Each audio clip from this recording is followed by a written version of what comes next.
चलते हैं हमारे मेहमानों से, आपका मैं परिचय करा देती हूँ। हमारे मेहमान जुड़ चुके हैं, बीजेपी से प्रदेश प्रवक्ता हनी पाठक हमारे साथ जुड़ चुकी हैं, बहुत स्वागत है आपका। इसके अलावा खीमराज जोशी जी प्रदेश प्रवक्ता कांग्रेस से हमारे साथ हैं, आपका भी बहुत बहुत स्वागत है। और कुलदीप राणा जी वरिष्ठ पत्रकार हमारे साथ जुड़ चुके हैं, आपका भी बहुत बहुत स्वागत है। तो हनी पाठक जी, सबसे पहले आपसे ही जानना चाहूंगी, एग्जिट पोल के नतीजे जो सामने आ रहे हैं उसको लेकर भारतीय जनता पार्टी उत्साहित नजर आ रही है, लेकिन असली नतीजे यानी कि एग्जैक्ट पोल क्या कुछ होगा उत्तराखंड में? देखिए, ऐसा है, जो एग्जिट पोल दिखा रहा है उसमें ये सफा दिख रहा है कि ये जो गठबंधन की लाल दुल्हनिया है और भाग भाग कर इधर उधर भटक रही थी, वो पूरी तरीके से भटकती नजर आएगी और देश से इनका एग्जिट होने का समय आ गया है। क्योंकि हमारी जो देवतुल्य जनता है वो पूरी तरीके से मोदी जी पर विश्वास करती है और निश्चित तौर पर उन्होंने कमल का ही बटन दबाया है। क्योंकि देखिए, एग्जिट पोल की जहां तक बात करें और जिस तरह से कांग्रेस कह रही है कि एग्जिट पोल पर हमें भरोसा नहीं है, मैं इनसे एक सवाल पूछना चाहती हूँ कि यही एग्जिट पोल अगर इनके पक्ष में थोड़ा कहीं कहीं राज्यों में या इधर उधर दिखाता तो तुरंत इनको एग्जिट पोल पर भरोसा हो जाता। लेकिन ये क्योंकि भगवा में वातावरण बन रहा है तो इस कारण इनको एग्जिट पोल पर भरोसा नहीं है। क्या ये 4:30 बजे कल गए थे वहां पे चुनाव आयोग के पास कि एग्जिट पोल में ऐसा दिखा रहा वैसा दिखा रहा? अरे मेरे भाइयों, जो सत्य है वही दिखा रहा है। ठीक है, खीमराज जोशी जी, एग्जिट बिल्कुल ही खराब हो जाएगा। ठीक है, खीमराज जोशी जी क्या कहना है इस पर आपका? सुनिए प्रियंका जी, एक दूसरी बात और मैं ये कहना चाहूंगी कि अन्याय कभी नहीं करता कि वो अन्याय कर रहा है, बल्कि वो अन्याय को इस तरीके से सिद्धांत का जामा पहनाकर चलता है जैसे वो कितना बड़ा न्याय कर रहा है। तो ये वो ही अन्यायी और कुकृत्य करने वाले लोग हैं जो इस तरीके की बातें करते हैं और हवा में बातें करते हैं। खीमराज जोशी जी जी जवाब दीजिएगा, हनी पाठक जी ने आरोप लगाए आपके ऊपर। हाँ, ये जो आज मीडिया ये करके कह रहे हैं, तो मीडिया आप देख रहे होंगे कि जहां जितनी सीटों पर यदि पार्टी लड़ भी रही है तो ये जो गोदी मीडिया है ये उससे ज्यादा सीटों में उनको दिखा दे रहे हैं। तो हम कैसे विश्वास कर रहे हैं कि ईवीएम ये केवल एक मतलब एक प्रेशर ये बनाना चाह रहे हैं कि जिससे कि एग्जिट पोल से भी इनसे कांग्रेस के कार्यकर्ताओं पर, कांग्रेस के नेताओं पर ऐसा प्रेशर बने कि जिससे कि अरे लेकिन इसकी यही वजह है कि 1 जून के बाद चुनाव आयोग ने कहा था कि तमाम ट्रेंड्स जो हैं वो आएंगे और चुनावी जो नतीजे हैं वो तो ईवीएम और बैलेट बॉक्सेस में पहले ही कैद हो चुके हैं। उसके बाद अगर ये एग्जिट पोल आ रहे हैं तो प्रभावित कैसे करेंगे? ये प्रभावित हमें इस पर कोई अभी ये तो रिजल्ट तो कल होना है, ये तो पहले से ये गोदी मीडिया ये करके कह रहे हैं। तो हम कह रहे हैं कि हम पूरे 5 की 5 लोकसभा चुनावों में कांग्रेस यहाँ से उत्तराखंड से विजयी रहेगी। अच्छा, ठीक है, हमारे साथ वरिष्ठ पत्रकार कुलदीप राणा जी भी बने हुए हैं। कुलदीप राणा जी, देश में जिस तरह से ईवीएम एग्जिट पोल को लेकर रुझान सामने आ रहे हैं, उसके बाद चर्चा का विषय तो ये बनी गया, लेकिन कल तक का इंतजार हमें करना होगा। उत्तराखंड की खासतौर से बात करें तो क्या लगता है आपको, क्या बीजेपी की हैट्रिक पक्की है या कहीं ना कहीं कांग्रेस को कुछ सीटें इसके फेवर में पहुंच रही हैं? देखिए प्रियंका, वर्तमान समय में जिस तरह के चुनाव यहाँ पर देखने को मिले हैं और उत्तराखंड के अलावा भारत में, पूरे भारत में जो चुनाव प्रक्रिया रही है, देखिए उत्तराखंड जो है चुनावी दृष्टि से और राजनीतिक दृष्टि से देश की राजनीति से उतना ज्यादा प्रभावित नहीं होता है, क्योंकि यहाँ का एक अलग टेम्परमेंट है। ये सैन्य पृष्ठभूमि का राज्य है जहाँ सैन्य पृष्ठभूमि से ज्यादातर लोग हैं यहाँ पे, ठीक है। और यहाँ पर हमेशा जो कंटेस्ट रहा है वो भाजपा और कांग्रेस के बीच में ही रहा है। विगत कुछ समय में प्रधानमंत्री मोदी ने उत्तराखंड में अपनी एक अलग पहचान बनाई है, उत्तराखंड की जनता के साथ सीधा कनेक्ट किया है। चाहे वो ऑल वेदर रोड का इशू हो, चाहे वो बद्रीनाथ कर्णप्रयाग रेल लाइन का इशू हो, या मानसखंड कॉरिडोर हो, या बद्रीनाथ केदारनाथ रीडेवलपमेंट के विषय हों, तो इनके माध्यम से, और माणा गांव जो देश का प्रथम गांव कहा जाता है, तो इस तरीके से उन्होंने कनेक्ट किया है। लेकिन जहां तक कैंडिडेट की बात है, कैंडिडेट को लेकर के राज्य की जनता में थोड़ा बहुत कुछ अप एंड डाउन जरूर थे, जिनमें कुछ कैंडिडेट ऐसे थे जिनको लेकर के राज्य की जनता उतनी ज्यादा आश्वस्त नहीं दिख रही।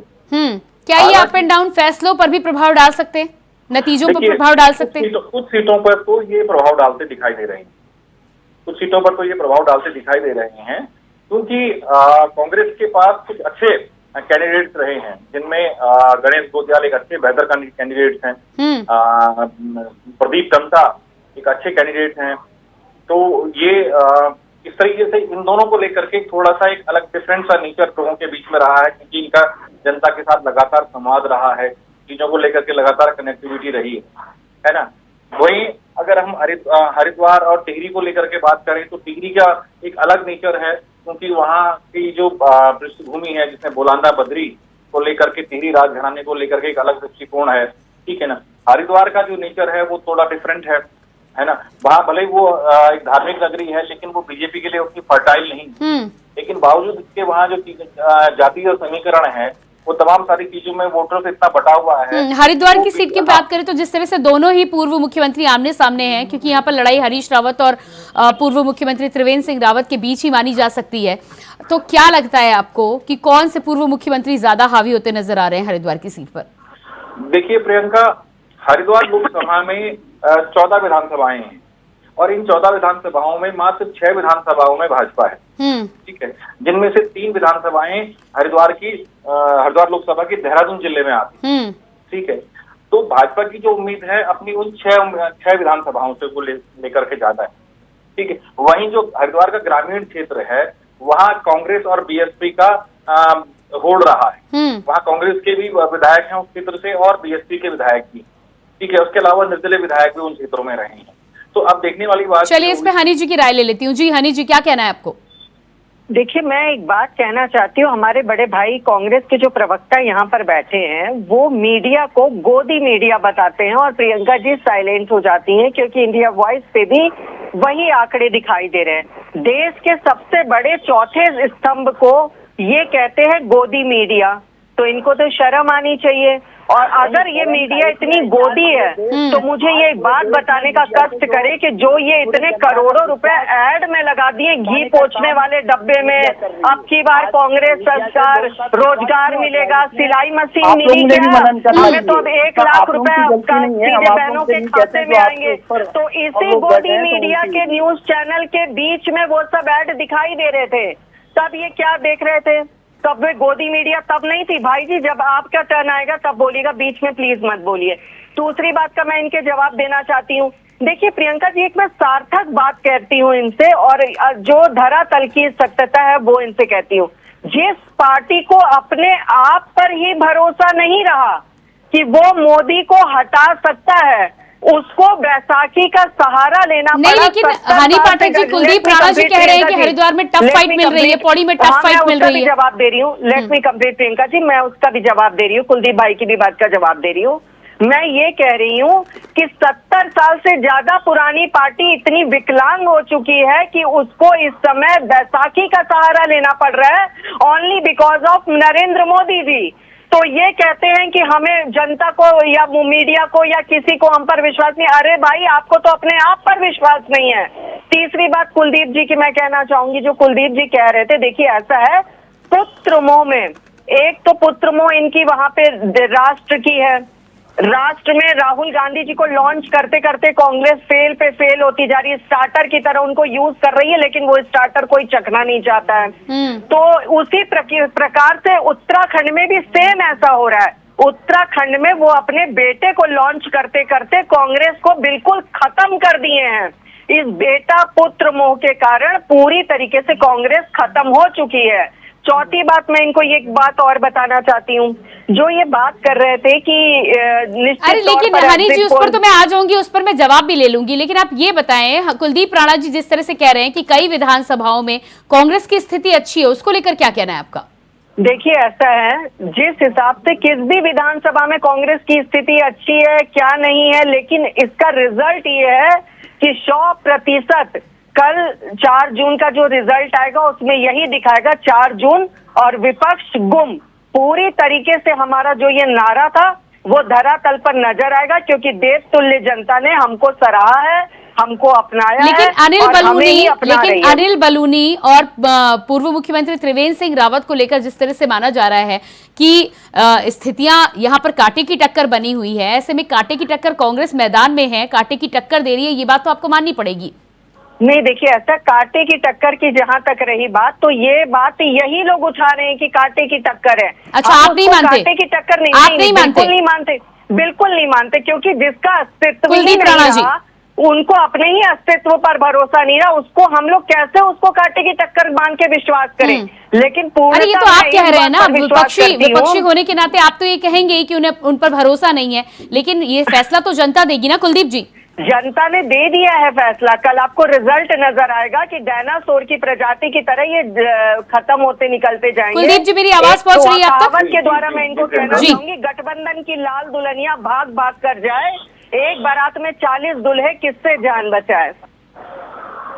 ठीक है, ठीक है, दूल्हों की तो बात ही नहीं हो रही है, अभी तो उत्तराखंड की सीटों की बात हो रही है। जी कुलदीप जी, दूल्हे ये सब बनने को तैयार तो बैठे थे कि हम ही प्रधानमंत्री, हम ही प्रधानमंत्री, तो हम यही तो कहेंगे। अरे हनी जी, अब सत्ता का स्वयंवर है तो दूल्हा बनने की इच्छा तो हर किसी की होती है ना। अब किसको जनता चुनती है ये तो आने वाला समय बताएगा, लेकिन अब आप इच्छा पर तो आप रोक नहीं लगा सकते ना हनी पाठक जी, और राजनीति में है तो इच्छा होनी भी चाहिए। रोक तो किसी कुलदीप जी, चीज में नहीं है, लेकिन इस तरीके से वो बिल्ली की तरह से दूध पीना की आंखें बंद करके कि मुझे चलिए कोई हनी नहीं जी, दे रहा बाकी है, लोगों को तो भी ये समय देने गलत दीजिए, मैं है। आपके पास वापस आती हूँ। कुलदीप राणा जी जवाब दीजिएगा। उसमें भाजपा ने, पार्टी ने पूरा चुनाव लड़ा है।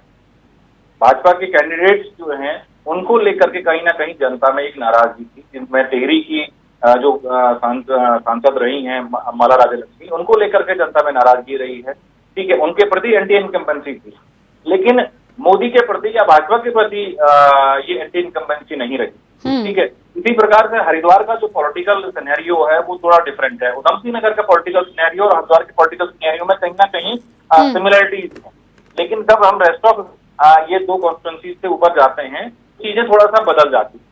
ठीक, वहीं ऐसे में मैंने आपसे पहले क्या आपको लगता है कुलदीप जी, क्या आपको लगता है कि पीएम मोदी का नाम इन तमाम कैंडिडेट्स पर हावी है, देश के अलग अलग राज्यों और अलग अलग हिस्सों की तरह उत्तराखंड में भी? बिल्कुल, यहाँ अगर मैं सच सीधे कहूँ तो, सीधी बात कहूँ तो, अगर भाजपा 5 सीटें भी अगर जीतती है तो पीएम मोदी जीत रहे हैं। अच्छा, यहाँ पर ये स्पष्ट है कि पीएम मोदी की ही जीत होगी। कैंडिडेट्स को लेकर के यहाँ लोगों में बहुत उत्साह नहीं है कि कहीं ना कहीं कैंडिडेट्स को लेकर के नाराजगी है, लेकिन क्योंकि पीएम मोदी का जो फेस है और उनके जो काम है राज्य में, उनको लेकर के ये चीजें कहीं ना कहीं डाइल्यूट होती हुई दिखाई दे रही हैं। खीमराज जोशी जी की तरफ से जो हम देखते हैं तो कांग्रेस के कैंडिडेट्स में सिर्फ 2 कैंडिडेट्स ऐसे हैं जिन्होंने बहुत अच्छा चुनाव लड़ा है, जिनमें प्रदीप टमटा जी हैं और पौड़ी से गणेश गोदियाल।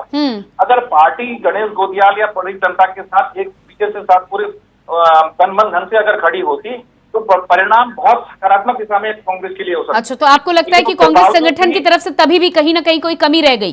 कांग्रेस संगठन ने चुनाव नहीं लड़ा है, कांग्रेस के कैंडिडेट ने चुनाव लड़ा है, प्रत्याशी ने लड़ा है। संगठन ने चुनाव लड़ा है। अच्छा, खीमराज जोशी जी, इस पर जवाब दीजिएगा आप। जी, कांग्रेस संगठन ने पूरे तन मन धन से चुनाव अरे पर कुलदीप राणा जी तो कह रहे हैं कि संगठन ने कहीं चुनाव ही नहीं लड़ा, ये प्रत्याशियों का अपना काम है और प्रत्याशियों की मेहनत है। ये कुलदीप राणा जी की अपनी सोच होगी, इनका अपने विचार होंगे, इनको लगा होगा कहीं पर कि संगठन ने, अब कांग्रेस की बातें इनको क्या पता कि कांग्रेस ने कैसे चुनाव लड़ा। तो कांग्रेस ने आज जिस प्रकार से देश में आज कांग्रेस से सारे खाते सीज कर दिए, सारे जितने भी जहाँ से जो वोट थे कांग्रेस के कहीं से चुनाव लड़ने के लिए जो आर्थिक स्थिति बहुत दयनीय थी, उसके बावजूद भी कांग्रेस ने जो है पूरी मजबूती के साथ, पूरे संगठन ने मजबूती के साथ चुनाव लड़ा है। और ये कल 4 जून को दिख जाएगा कि अच्छा ठीक है, फाइनल कमेंट दीजिएगा, समय मेरे पास ज्यादा नहीं है। कितनी सीटों का दावा आप कर रहे हैं? अभी 1 दिन बाकी है चुनावी नतीजों में, 12 घंटे का समय अभी बचा हुआ है। कितनी सीटें खीमराज जी? हम पूरी की पूरी 5 सीटें उत्तराखंड में जीतेंगे। पूरी की पूरी 5? चलिए, इसके लिए तो इंतजार करना होगा। Honey Pathak ji, final comment. देखिए, ऐसा जिस प्रकार से ये कह रहे हैं पूरी की पूरी 5, देखिए अब मैं इनको ये तो नहीं कह सकती विजयी भव या कुछ, क्योंकि ये एकदम गलत शब्द वो होगा, मतलब शब्द गलत होगा। लेकिन मैं ये कहूंगी कि इनके साथ पूरी सांत्वना मेरी है, जो कल होने जा रहा है उसके बाद जो इनका हश्र होने वाला है, जो इनके हालात, मानसिक स्थिति होने वाली है, उसके लिए मेरी पूरी संवेदना और सांत्वना इनके साथ है। और जिस तरीके से ये बोल रहे थे अभी कि पूरी तरीके से कुलदीप जी भाई की बात को काटते हुए कि संगठन ने पूरी निष्ठा के साथ चुनाव लड़ा। बिल्कुल, एक सीट पे तो पूरी निष्ठा के साथ लड़ा है, क्योंकि वो सीट पुत्र मोह की सीट थी, तो उस पे अरे लेकिन हनी पाठक जी, कुलदीप जी की बात आप भी तो मानने को तैयार नहीं। वो कह रहे हैं 2 सीटों पर टफ फाइट मिल रही है, आप मानने को तैयार नहीं है। ऐसा है, अगर टफ फाइट मान लीजिए, चलो कुलदीप भाई की बात मैं मानती हूँ, टफ फाइट है, लेकिन उस टफ फाइट को भी हम लोग पार करेंगे, क्योंकि लोगों ने, देशों जनता ने राष्ट्रहित में मतदान, चलिए ये बेहतर है। कुलदीप जी फाइनल कमेंट। मतदान किया और वो मतदान देखिए, ऐसा जैसा मैंने कहा कि उत्तराखंड में इन दोनों सीटों को लेकर के टफ फाइट तो है, ठीक है, लेकिन इनमें भी सबसे महत्वपूर्ण बॉडी वाली सीट है, क्योंकि गणेश गोदियाल ने जिस तरीके से चुनाव लड़ा है वो कांग्रेस को सीखना चाहिए इस समय कि क्या चुनाव कैसे लड़ा जाता है। क्या आप इशारा कर रहे हैं कि सीट बीजेपी के हाथ से निकल भी सकती है? गणेश गोदियाल का अग्निवीर का इशू और अंकिता भंडारी हत्याकांड वाले इशूज को लेकर के वो जिस तरह से जनता के बीच में गए थे, अगर ये इशू हावी रहे तो पौड़ी की सीट तक हो सकती है। अच्छा, तो इस बात को लेकर आप अंदेशा भी जता रहे हैं कि इस सीट पर कुछ भी हो सकता है। फिलहाल अब नतीजे कल 4 जून को पता चलेंगे, इंतजार हमें थोड़ा सा और बनाए रखना होगा। आप सभी का बहुत बहुत धन्यवाद देना चाहूंगी। हनी पाठक जी, खीमराज जोशी जी और कुलदीप राणा जी जुड़ने के लिए बहुत बहुत धन्यवाद। तो एक तरफ देश के लोकसभा चुनाव के चुनावी नतीजों का इंतजार पूरा देश कर रहा है, तो वहीं उत्तराखंड में भी 5 सीटों को लेकर जुबानी जंग इस समय उत्तराखंड में चल रही है। देखना यह होगा कि आखिर किस पार्टी को जनता ने अपना आशीर्वाद दिया है और उत्तराखंड का सिंहासन किसको मिलेगा, जनता किसकी ओर खड़ी हुई नजर आएगी। तो इसके लिए भी थोड़ा सा इंतजार। फिलहाल हमारे इस खास कार्यक्रम में इतना ही। खबरों के लिए बने रहिए इंडिया वॉइस के साथ। मुझे दीजिए इजाजत। नमस्कार।